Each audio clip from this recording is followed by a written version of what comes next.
259. Insuficiencia mitral. La importancia de la exploración física en la valoración de personas con valvulopatía cardíaca se revisa también en los capítulos 38 y 234 de la electrocardiografía, en el capítulo 235 de la ecocardiografía y de otras técnicas de imagen no invasivas en el capítulo 236 y del cateterismo y la angiografía cardíaca en el capítulo 237. Etiología. La insuficiencia mitral puede resultar de alguna anomalía o proceso patológico que afecte a uno o más de los 5 componentes funcionales del aparato de la válvula mitral: valvas, anillo, cuerdas tendinosas, músculos papilares y miocardio subyacente. Cuadro 259.1. La insuficiencia mitral aguda puede aparecer en el marco del infarto agudo de miocardio con rotura de músculos papilares, capítulo 269. Después de un traumatismo no penetrante de la pared del tórax o durante la evolución de la endocarditis infecciosa. En el caso de infarto de miocardio agudo, el músculo papilar posteromedial es afectado con mucha mayor frecuencia que el anterolateral por su riego sanguíneo singular. La insuficiencia mitral aguda pasajera puede aparecer en periodos de isquemia activa y episodios de angina de pecho. La rotura de las cuerdas tendinosas causa una insuficiencia mitral aguda superpuesta a crónica en pacientes con degeneración mixomatosa del aparato valvular. La insuficiencia mitral crónica es resultado de diversas entidades patológicas. Cuadro 259.1. Es importante diferenciar entre insuficiencia mitral primaria, en que las valvas, las cuerdas tendinosas, o ambas, son las causantes de las anomalías de la función valvular, y insuficiencia mitral secundaria, funcional, en que las dos estructuras mencionadas suelen ser normales pero la insuficiencia es causada por remodelación del ventrículo izquierdo, con agrandamiento del anillo, desplazamiento del músculo papilar, desplazamiento apical de las valvas o una combinación de los elementos mencionados. La valoración del paciente, el tratamiento escogido y el pronóstico a largo plazo difieren significativamente entre la insuficiencia mitral primaria y la secundaria. En el capítulo 260 se expone en mayor detalle el prolapso de la válvula mitral. El proceso reumático causa rigidez, deformidad y retracción de las cúspides valvulares y fusión comisural y también acortamiento, contracción y fusión de las cuerdas tendinosas. La insuficiencia mitral puede persistir después de la fase aguda de la infección y la inflamación. La insuficiencia mitral puede aparecer en la forma de anomalía congénita, capítulo 264, muy a menudo como un defecto de las almohadillas endocárdicas, defectos de las almohadillas auriculoventriculares. Una valva mitral anterior hendida acompaña a la comunicación intraauricular del tipo ostium primum. La radiación ocasiona a veces engrosamiento, retracción y calcificación de las valvas, a veces acompañadas de afectación del anillo y de las cuerdas tendinosas. La insuficiencia mitral crónica suele ser secundaria a isquemia y a veces aparece como consecuencia de remodelación ventricular, desplazamiento del músculo papilar y desplazamiento apical de las valvas, o como fibrosis de un músculo papilar en pacientes con infarto de miocardio cicatrizado y miocardiopatía isquémica. Mecanismos similares de dilatación anular y remodelación ventricular contribuyen a la insuficiencia mitral que tiene lugar en pacientes con formas no isquémicas de miocardipatía dilatada una vez que la dimensión telediastólica del ventrículo izquierdo llega a 6 centímetros. La insuficiencia mitral que acompaña a la miocardiopatía obstructiva hipertrófica suele tener naturaleza dinámica y depender del movimiento anterior sistólico de la valva mitral hacia el infundíbulo estrechado del ventrículo izquierdo. Los pacientes con fibrilación auricular crónica de larga evolución terminan por mostrar remodelación auricular y dilatación anular que pueden ocasionar insuficiencia mitral. La calcificación anular puede producir insuficiencia mitral si afecta a las valvas o reduce la función esfinteriana y es especialmente prevalente en pacientes con nefropatía avanzada y se observa a menudo en mujeres mayores de 65 años con hipertensión y diabetes. Sea cual sea la causa, la insuficiencia mitral crónica grave suele ser progresiva porque el aumento de tamaño de la aurícula izquierda aplica tensión a la valva posterior, la separa del orificio mitral y, por tanto, agrava la disfunción valvular. De forma similar, la dilatación del ventrículo izquierdo intensifica el reflujo, lo cual a su vez agranda aurícula izquierda y ventrículo izquierdo todavía más, con lo que se desencadena un círculo vicioso. Así surge el aforismo de que la insuficiencia mitral engendra insuficiencia mitral. Fisiopatología. La resistencia al vaciamiento del ventrículo izquierdo, poscarga del ventrículo izquierdo, está disminuida en la insuficiencia mitral y, como consecuencia, el ventrículo izquierdo se descomprime en la aurícula izquierda durante la expulsión. Y al disminuir el tamaño del ventrículo izquierdo durante la sístole disminuye rápidamente la tensión en su interior.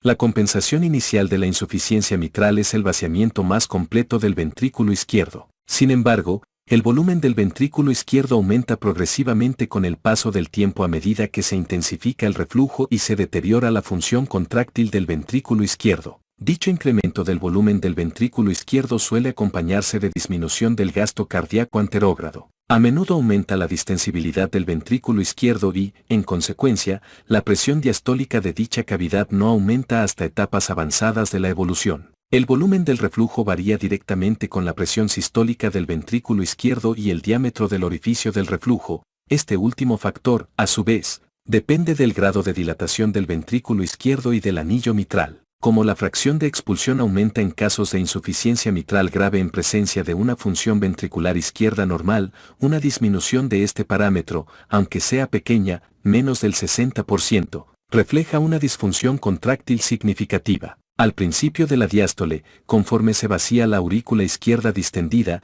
se advierte un descenso particularmente rápido de la onda y, en ausencia de estenosis mitral acompañante. En pacientes con la forma pura y grave de insuficiencia mitral puede aparecer un breve gradiente tensional aurícula izquierda ventrículo izquierdo protodiastólico, que suele generar un ruido de llenado rápido, S3, y un soplo mesodiastólico disfrazado de estenosis mitral, como resultado del flujo rapidísimo de sangre a través de un orificio mitral, de tamaño normal. Durante una ecocardiografía Doppler cuidadosa es posible calcular la fracción de expulsión del ventrículo izquierdo, el gasto cardíaco, la presión sistólica de la arteria pulmonar, el volumen de reflujo, la fracción de reflujo y el área efectiva del orificio de reflujo. Estas medidas se pueden obtener con precisión durante una resonancia magnética cardíaca, aunque esta tecnología no está disponible de forma generalizada.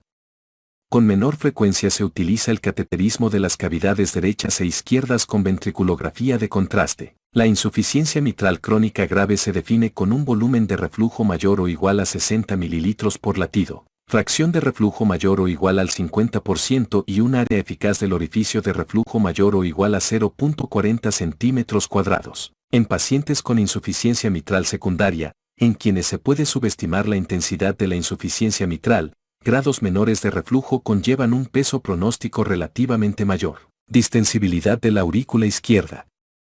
En la insuficiencia mitral aguda grave el reflujo debe pasar a una aurícula izquierda de volumen normal que tiene una distensibilidad normal o reducida.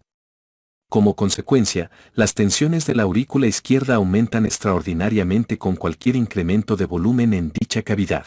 La onda V del pulso de presión de la aurícula izquierda por lo común es prominente, hay un marcado aumento de las presiones auricular izquierda y venosa pulmonar y es frecuente el edema pulmonar. Debido al rápido aumento de las presiones en la aurícula izquierda durante la sístole ventricular, el soplo de la insuficiencia mitral aguda se produce en la fase protosistólica y muestra una configuración en decrescendo terminando antes de S2 como reflejo de la disminución progresiva del gradiente de presión. Ventrículo izquierdo aurícula izquierda.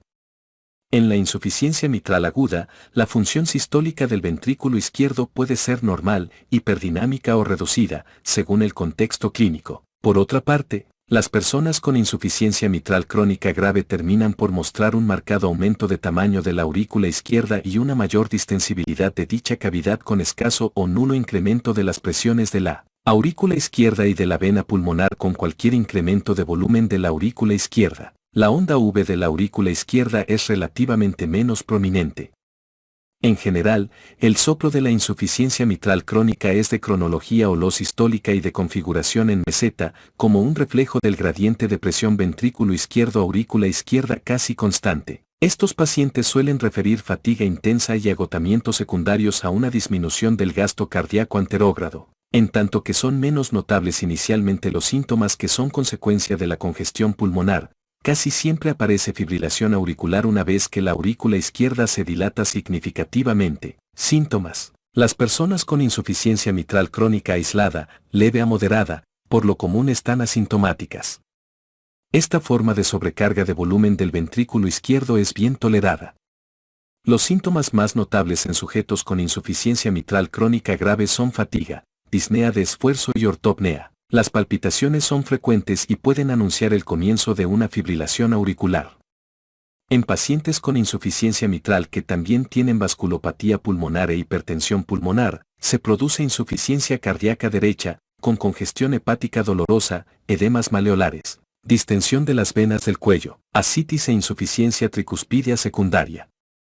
El edema pulmonar agudo es frecuente en personas con insuficiencia mitral aguda grave. Signos físicos. En pacientes con insuficiencia mitral crónica grave la presión arterial suele ser normal, aunque en el pulso de arteria carótida se advierte un ascenso neto de poco volumen por la disminución del gasto cardíaco anterógrado. A menudo se palpa en el vértice del corazón un frémito sistólico, el ventrículo izquierdo es hiperdinámico con un impulso sistólico intenso y una onda palpable de llenado rápido, S3, y el impulso apical suele desplazarse lateralmente. En individuos con insuficiencia mitral aguda grave la presión arterial puede disminuir con una presión diferencial estrecha, la presión venosa yugular y las formas de ondas pueden ser normales o aumentadas y exageradas. El impulso apical no está desplazado y son notables los síntomas de congestión pulmonar. Auscultación. Por lo común, S1 no se percibe, es suave o está oculto dentro del soplo o lo sistólico de la insuficiencia mitral crónica grave.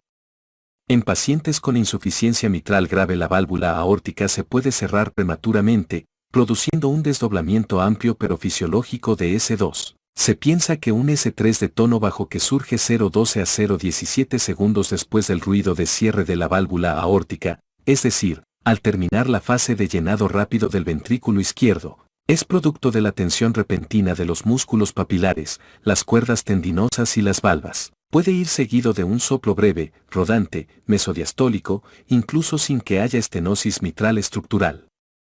Sin embargo, en pacientes con miocardiopatía dilatada o isquémica, un tercer ruido, S3, también puede significar disfunción ventricular. A menudo se capta un cuarto ruido cardíaco en pacientes de insuficiencia mitral aguda grave que muestra ritmo sinusal.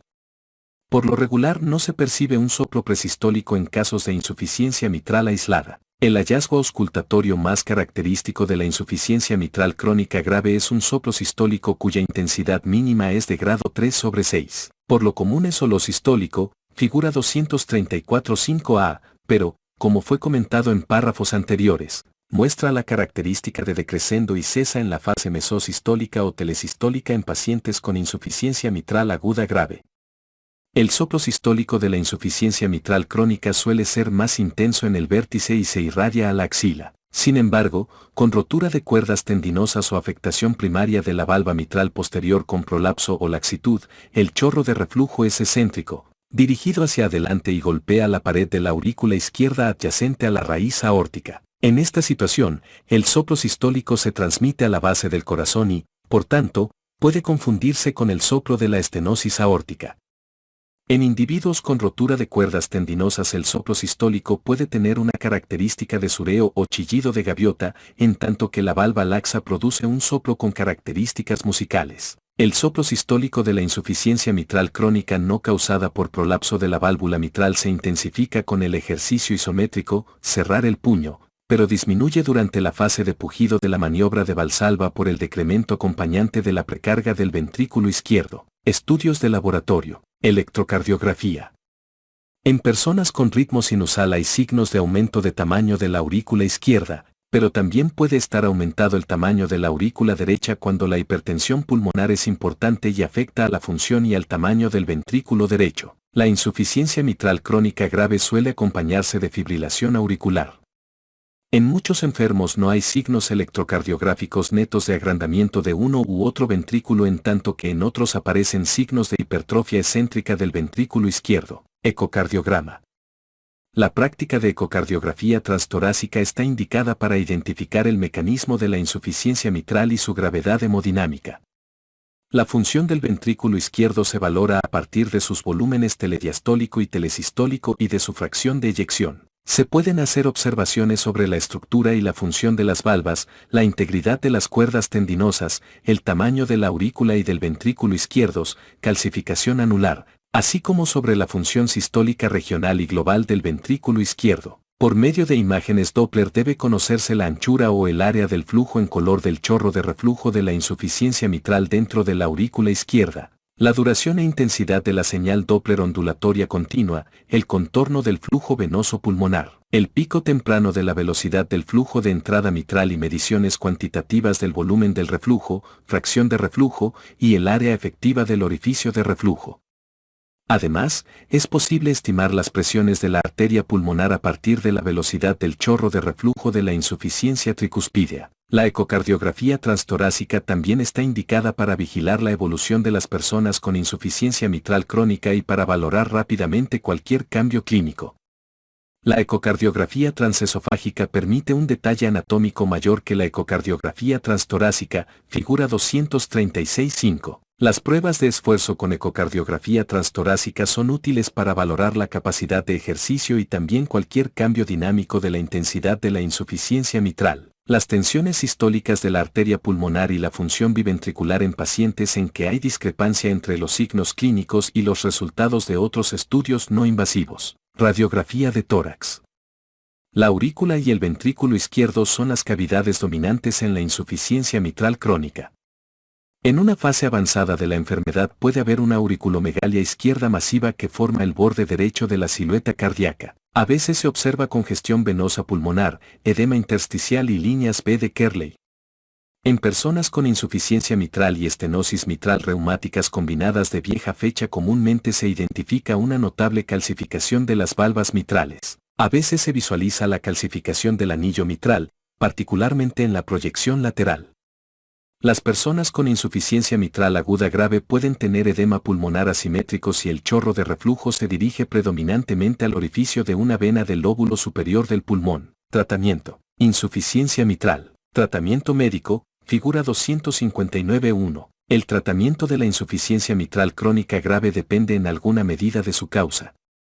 El médico debe emprender la anticoagulación a base de varfarina o de un anticoagulante directo por vía oral, como apixaban o rivaroxaban, en caso de fibrilación auricular intercurrente, siguiendo las calificaciones de riesgo CHADS-DASI. No se usarán anticoagulantes orales directos en caso de estenosis mitral reumática coexistente. Su uso tampoco ha sido aprobado en pacientes con prótesis valvulares mecánicas.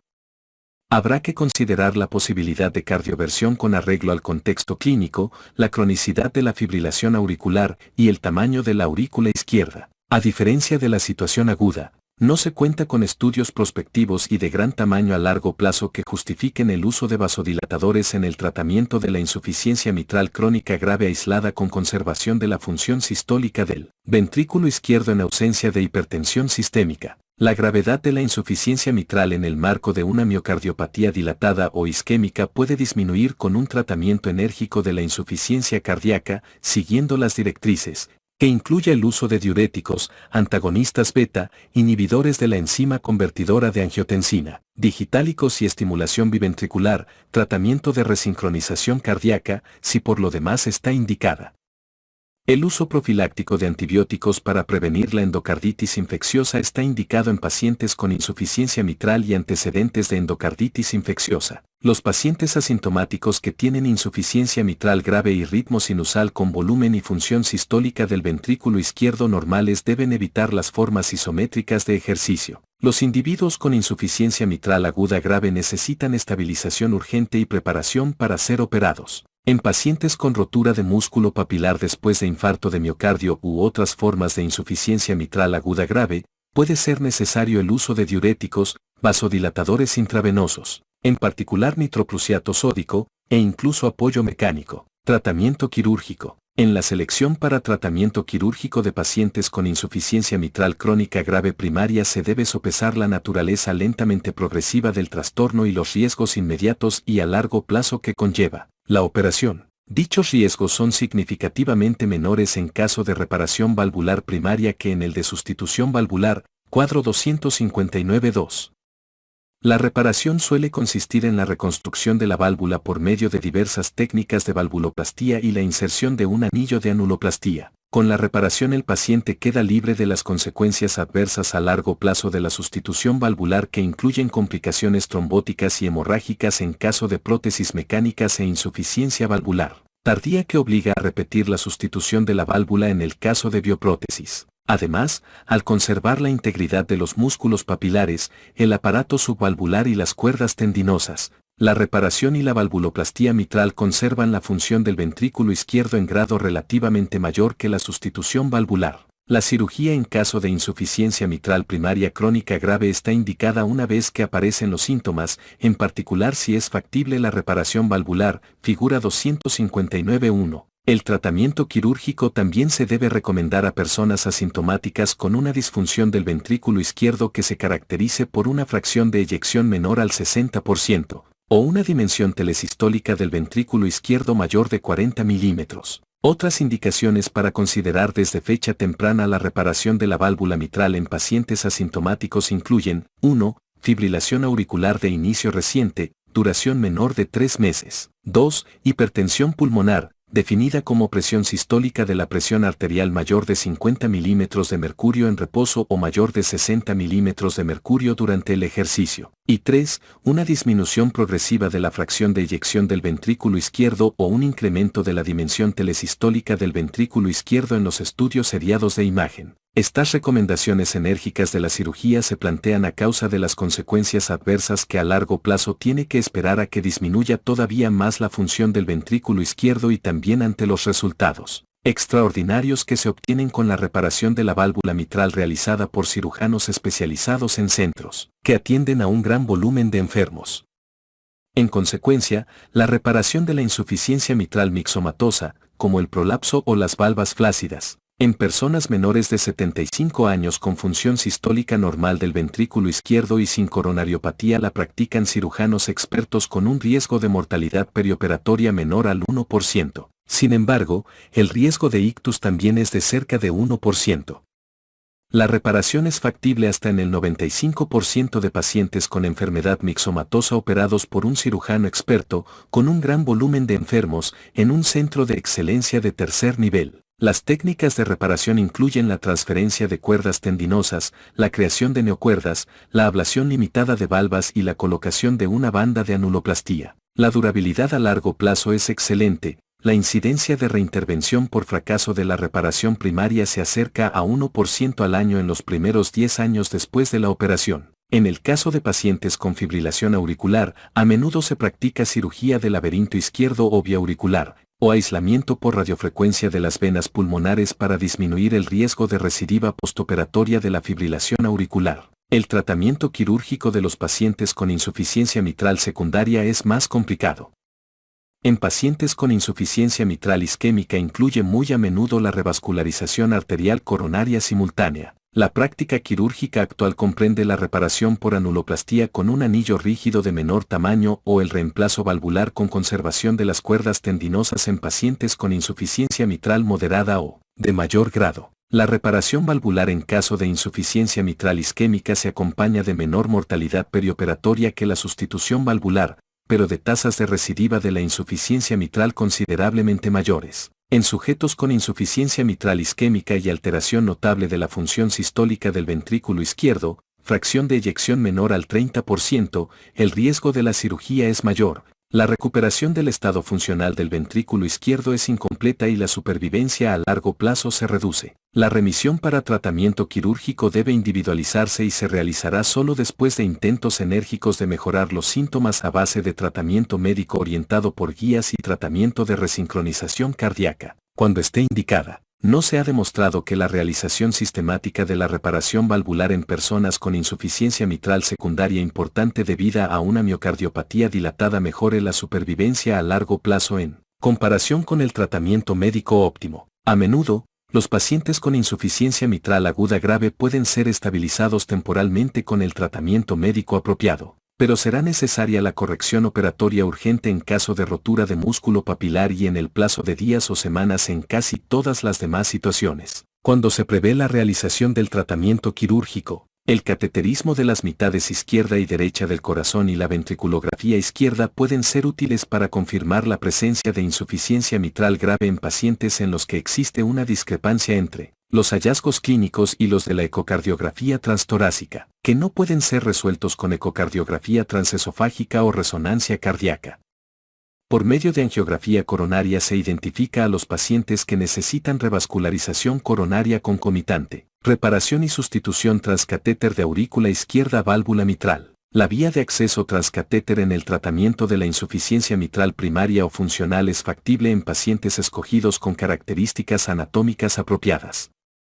La utilidad precisa de las técnicas actuales sigue siendo un tema de investigación activa. Un método consiste en desplegar un dispositivo, introducido a través de una punción transeptal, que sujete los bordes principales de las valvas mitrales en su porción media, del festón anterior al posterior o A2, P2. Figura 259A2.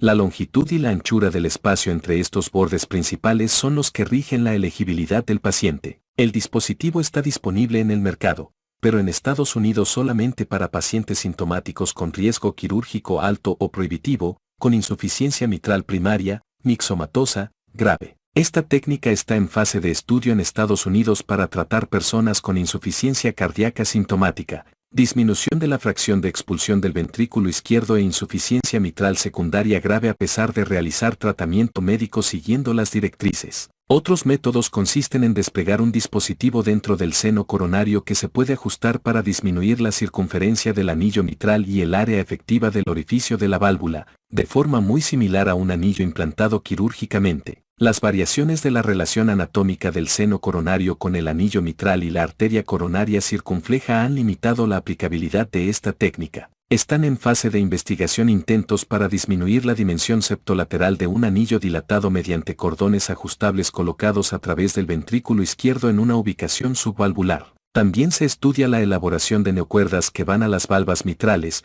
por medio de un sistema introducido a través de la punta del corazón, dirigida por ecocardiografía transesofágica. La experiencia de la investigación acumulada hasta la fecha con sistemas de sustitución transcatéter de la válvula mitral está en fase clínica incipiente, aunque es un campo que evoluciona con rapidez.